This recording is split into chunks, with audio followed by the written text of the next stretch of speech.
So hi guys, welcome to the new part of this video series.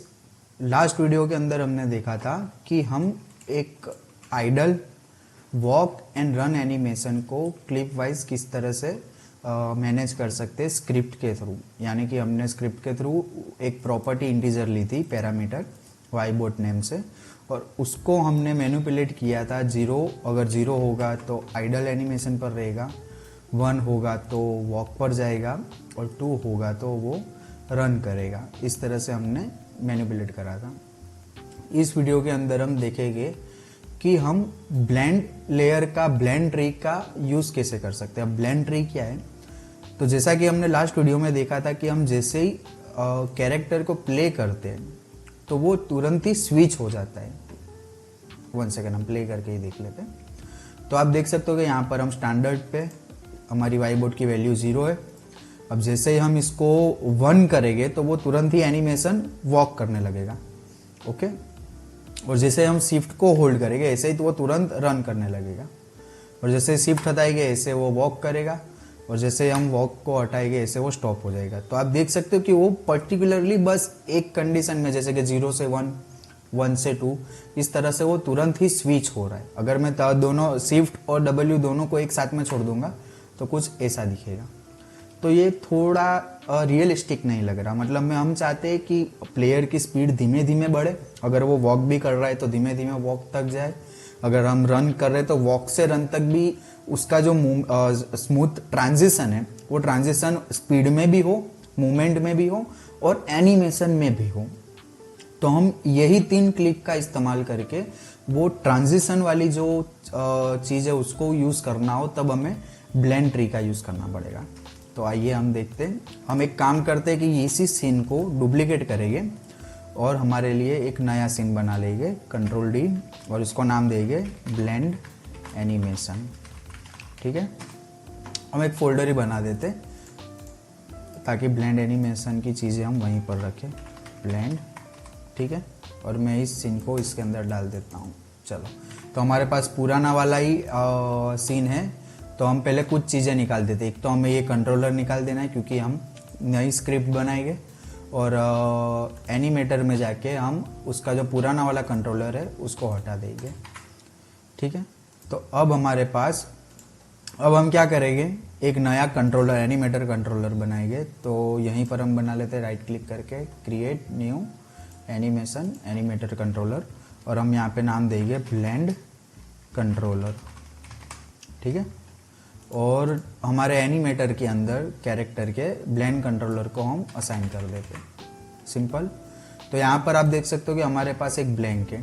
Last animator में हमने देखा था कि हमने डायरेक्ट एक डिफ़ॉल्ट लेयर ले लिया था स्टैंडर्ड आइडल का, फिर बाद में हमने एक वॉक का एनिमेशन क्लिप लिया था और एक रन का एनिमेशन क्लिप लिया था, और यहाँ से हमने इंटीजर प्रॉपर्टी क्रिएट करके उसको 0, 1 और 2 से सेटिंग कर ली थी कि भाई 0 पे आइडल होगा, 1 पे वॉक होगा और 2 पे रन होगा।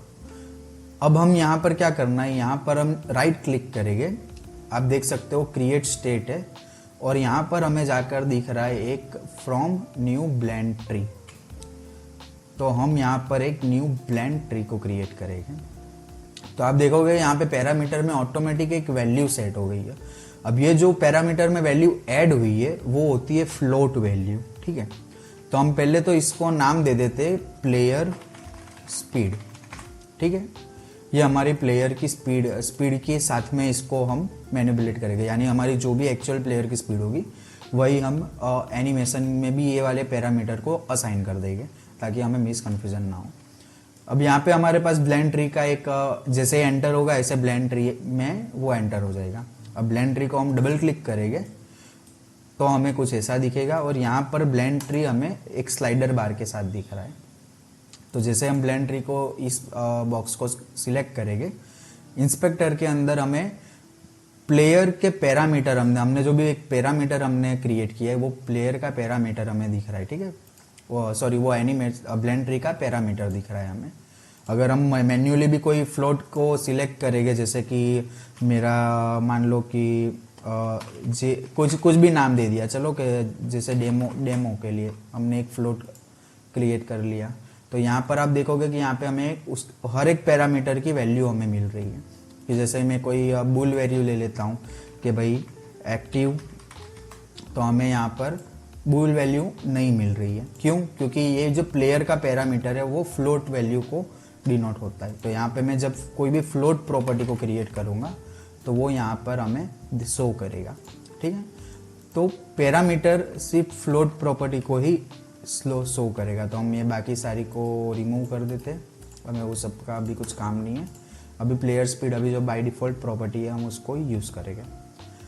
यहाँ पर आपको मोशन दिख रहा है, तो मोशन के अंदर हम क्या करेंगे, जो हमारे एनिमेशन है उसको ऐड करेंगे, हमारी एनिमेशन की जो क्लिप है। तो सबसे पहले हमने एनिमेशन फील्ड ऐड करना है। यहाँ पे आप देख सकते हो दूसरा ऑप्शन भी है कि न्यू ब्लेंड ट्री, यानी ब्लेंड ट्री के अंदर हम मल्टीपल ब्लेंड ट्री बना सकते हैं, पर अभी वो कन्फ्यूजन हो जाएगा बहुत ज़्यादा, तो हम उसको अभी जान देते हैं। हम सिर्फ ये जो 3 एनिमेशन है, एनिमेशन के क्लिप है, उसको ब्लेंड कैसे करना है वही देखेंगे।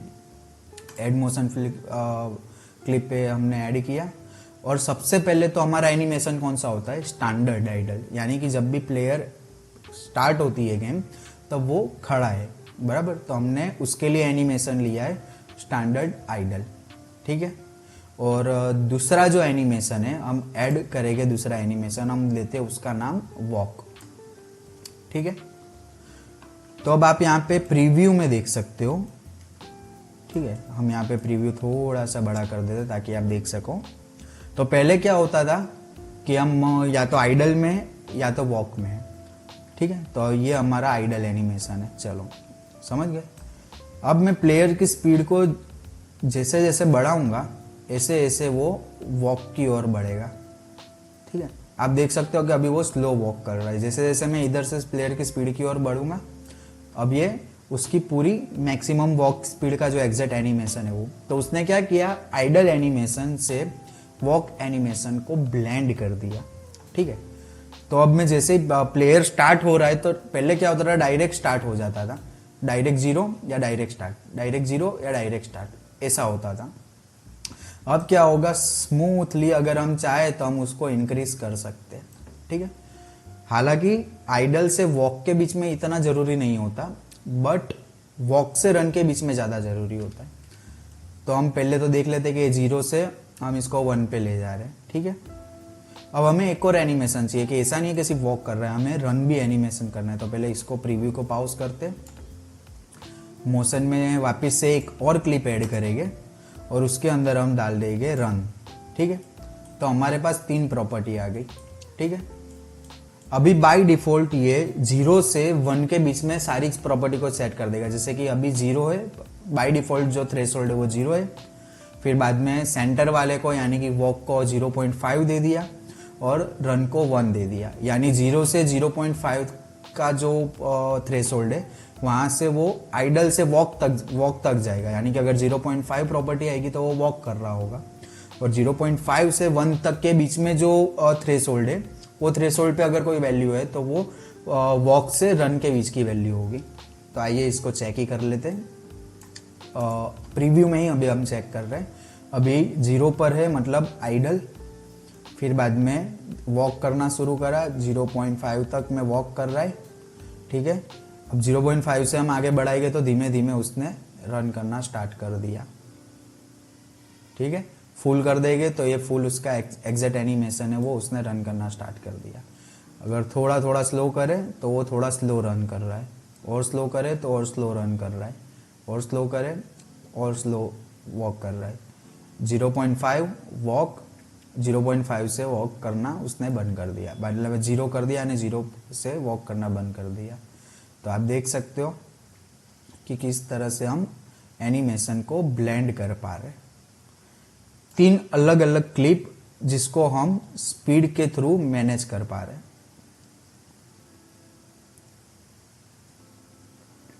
चलो, तो ये था हमारा ब्लेंड ट्री। पर अब हम इसको देखेंगे कि स्क्रिप्ट के थ्रू हमारा जो प्लेयर का मूवमेंट है, मोमेंटम है, कि हम स्पीड प्लेयर की स्पीड जो देते वो 0 से 1 के बीच में तो होगी नहीं।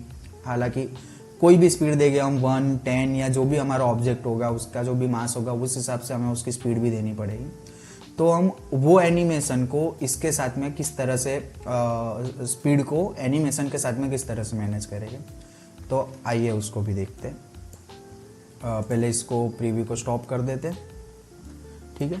बाय डिफॉल्ट हमारा जैसे हम बाहर देखेंगे तो जैसे एंटर होगा वो ब्लेंड ट्री में आ जाएगा। ब्लेंड ट्री में सबसे पहले आइडल एनिमेशन है हमारा, आइडल के बाद में वॉक है और वॉक के बाद में रन है, ठीक है, सिंपल है। अब हम एक स्क्रिप्ट रेडी कर देंगे, तो सॉरी वाइबोट में जाएंगे, क्रिएट न्यू स्क्रिप्ट और मोनो बिहेवियर स्क्रिप्ट, इसको नाम देंगे ब्लेंड CH कंट्रोलर,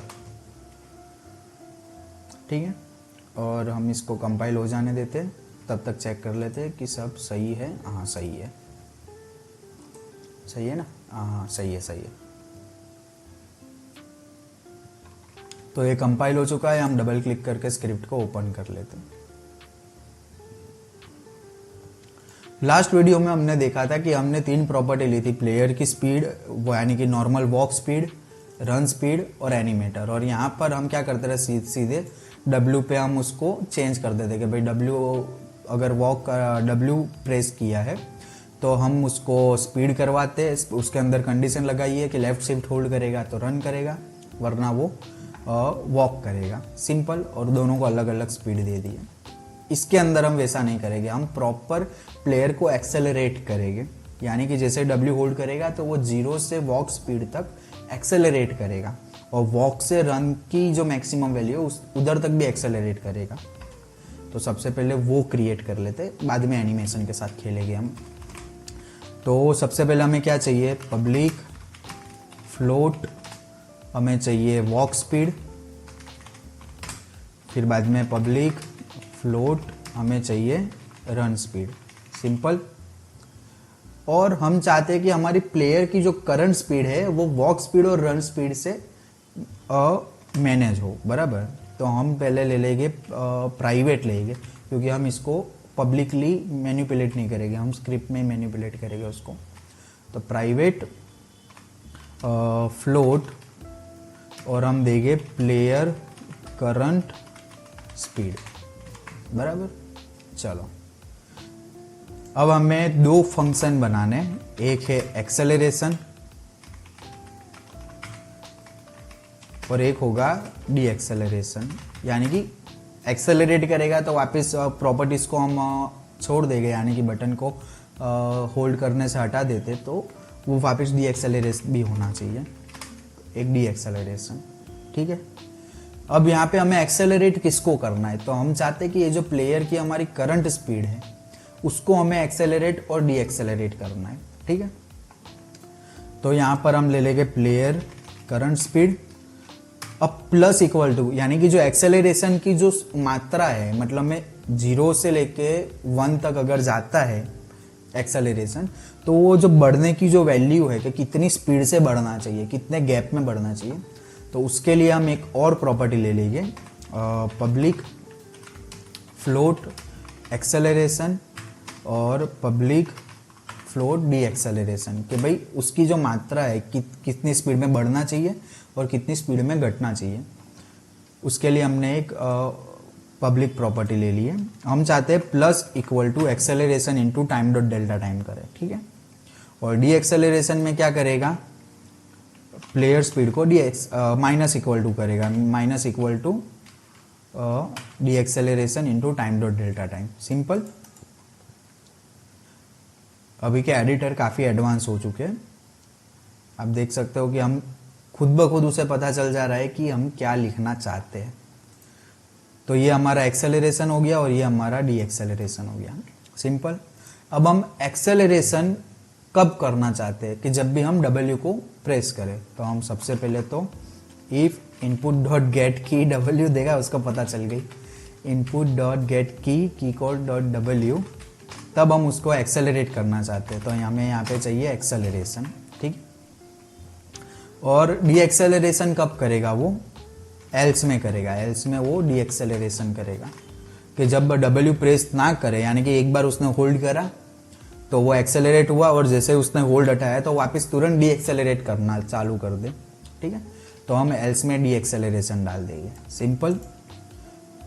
पर यहाँ पर हम देख सकते हैं कि वो डीएक्सेलरेशन कंटिन्यू करता ही रहेगा, क्योंकि ये जो एल्स कंडीशन है वो अपडेट के अंदर कंटिन्यू कॉल हो रही है, तो वो माइनस होती जाएगी होती जाएगी होती जाएगी। तो हमें यहाँ पर कंडीशन लगानी है कि कहाँ तक माइनस होनी चाहिए। तो हम चाहते हैं कि if player current speed less than greater than, कि अगर 0 से बड़े है, 0.0 f से वो बड़े हैं तो ही वो डीएक्सेलरेट करे, नहीं तो वो प्लेयर स्पीड को 0 पे सेट कर देगा। ठीक है, यानी 0 से बड़े है तो वो डीएक्सेलरेट करेगा। अगर जैसे ही 0 से छोटे हो जाएंगे 0.0 f से, तो वो प्लेयर की स्पीड को बाय डिफॉल्ट 0 सेट कर देगा वो। ठीक है, तो ये हमारा डीएक्सेलरेशन हो गया। अब एक्सेलरेशन में भी ऐसा है कि वो कंटिन्यू बढ़ता ही जा रहा है। तो हम पहले क्या चाहते हैं कि वॉक स्पीड तक बढ़े। पहले एक काम करते, हम इसको अभी टेस्ट ही कर लेते, और टेस्ट करने के लिए अभी सिर्फ हमने वैल्यूज चेंज करी, हमने मूवमेंट नहीं करा है। तो हम क्या करेंगे, यहाँ पे transform dot translate vector 3 dot forward, हमने वॉक स्पीड करी थी, उसकी जगह पे हम यहाँ पे प्लेयर की करंट स्पीड ले लेंगे। ठीक है, सिंपल। अपडेट के अंदर प्लेयर की जो करंट स्पीड है उससे वो मूव करेगा। ओके, प्लेयर की करंट स्पीड क्या है हमारी, वो हम मैनिपुलेट करेंगे एक्सेलरेशन से, कि भाई कब कितनी रखनी है, 0 रखनी है, 1 रखनी है, 2 रखनी है, और डी एक्सेलरेशन पे वो माइनस कर देगा। पहले हम इसको टेस्ट कर लेते हैं, बाद में आगे का देखेंगे। अभी हमने एनिमेशन के साथ कुछ भी नहीं किया, अभी हम सिर्फ प्लेयर को मूव कर रहे हैं। सॉरी, ये वाली नहीं, ये वाली स्क्रिप्ट देनी है। वॉक स्पीड हमारी 1 है, रन स्पीड हमारी 3 थी, और एक्सेलरेशन हम चाहते हैं कि 1, और डी एक्सेलरेशन भी 1 से ही हो। ठीक है, अब हम सीन में जाएंगे और इसको चेक करेंगे कि वो किस तरह से वर्क कर रहा है। प्ले करेंगे। अब आप देखोगे कि जैसे ही मैं W को होल्ड करूंगा, अभी मैंने कुछ नहीं करा है, अभी ये होल्ड करूंगा तो धीमे धीमे धीमे धीमे वॉक की स्पीड बढ़ी। अब आप देख रहे हो कि उसकी स्पीड बढ़ती ही जा रही है, बढ़ती ही जा रही है, बढ़ती ही जा रही है। ठीक है, इसके लिए हमें ये जो कंटिन्यू स्पीड बढ़ ना करे, उसके लिए हमें एक्सेलरेशन के अंदर लिमिट सेट करनी पड़ेगी कि कहाँ तक बढ़े, क्योंकि हमें उसको वॉक तक ही ले जाना है ना, फिर बाद में चेक करना है कि वो रन कर रहा है या नहीं कर रहा है। तो सबसे पहले हम दे देंगे कि इफ प्लेयर की करंट स्पीड जो है वो less than equal to walk speed, यानी कि वॉक स्पीड से छोटी हो तो ही वो एक्सेलरेट करे, जैसे ही वॉक स्पीड से बड़ी हो जाए तो वो एक्सेलरेशन करना स्टॉप कर दे। सिंपल।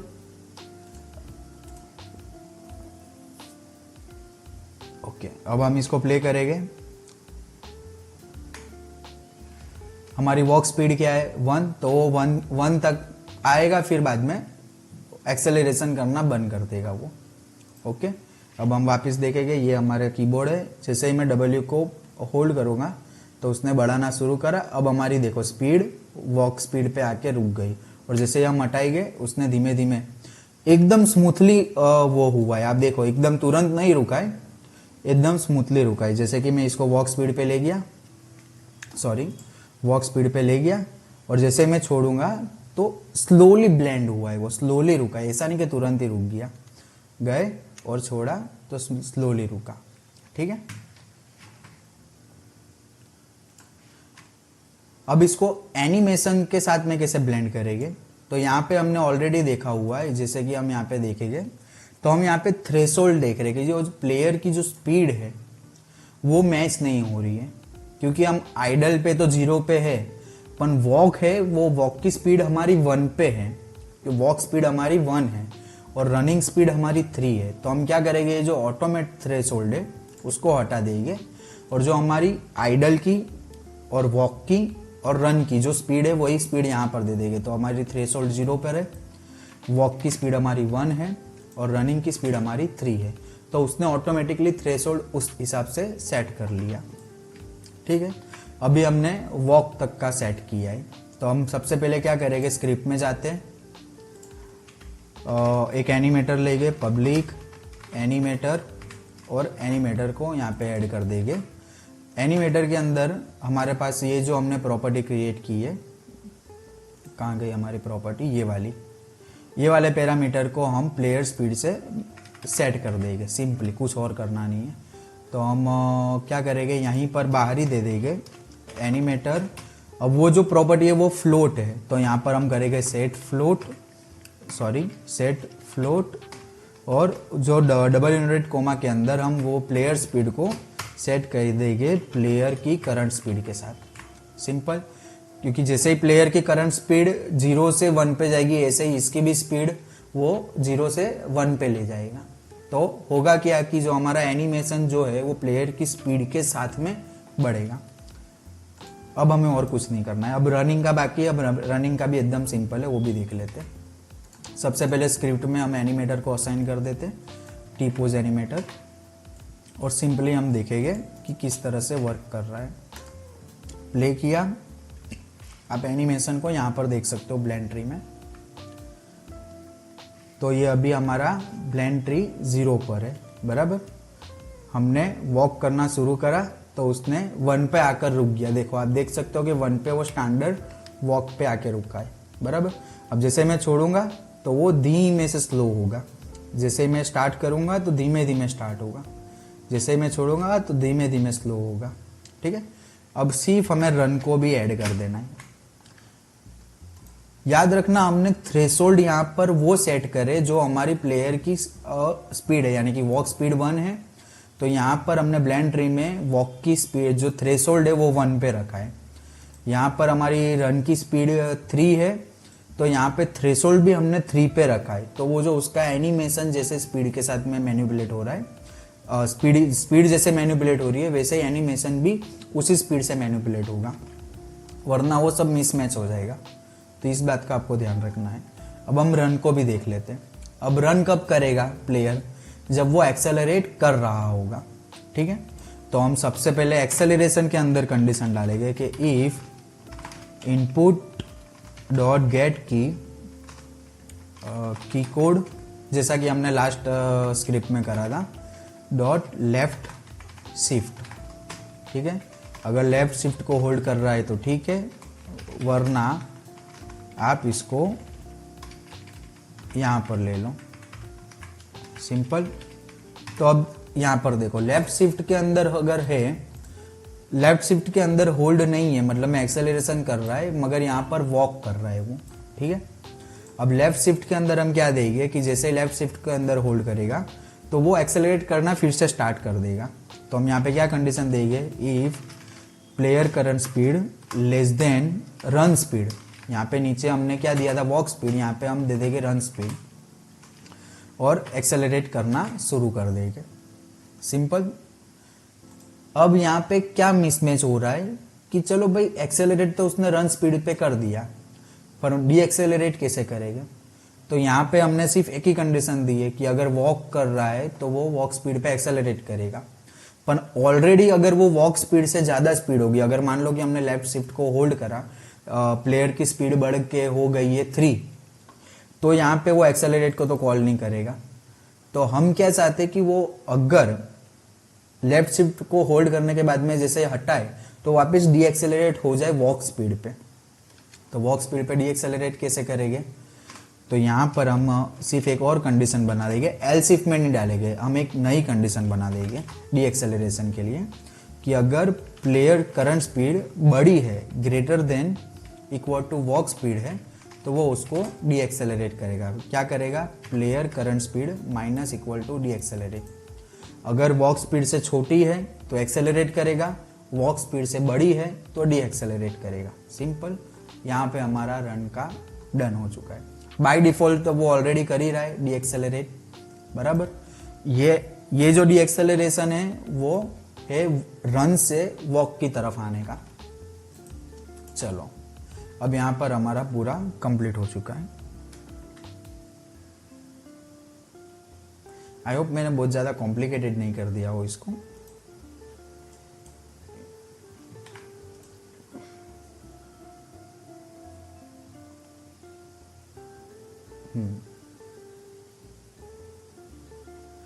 तो अब आप देखेंगे कि अभी हम थोड़ी साइड में ले लेते हैं, 0 पर है। अभी मैं सिर्फ W को प्रेस कर रहा हूँ, तो हमने धीमे धीमे वॉक करना स्टार्ट करा, अब जैसे मैं शिफ्ट को होल्ड करूँगा तो उसने धीमे धीमे रन करना स्टार्ट करा। अब जैसे मैं शिफ्ट को हटाऊँगा तो उसने धीमे धीमे वॉक पे आ गया। फिर वापस शिफ्ट होल्ड करा तो वापस वो ट्रांजिशन हुआ रन तक। फिर वापस होल्ड करा तो वॉक पे आया और जैसे ही छोड़ा ऐसे वो रुक गया। और अगर मैं दोनों को साथ में छोड़ देता हूँ, जैसे कि रन कर रहा है और छोड़ दिया, तो वो धीमे धीमे रुकेगा, एकदम से नहीं रुक जाएगा। तो ये हो गया हमारा रियलिस्टिक ब्लेंड एनिमेशन। मैं एक बार इसको फुल स्क्रीन में बता देता हूँ प्ले करके।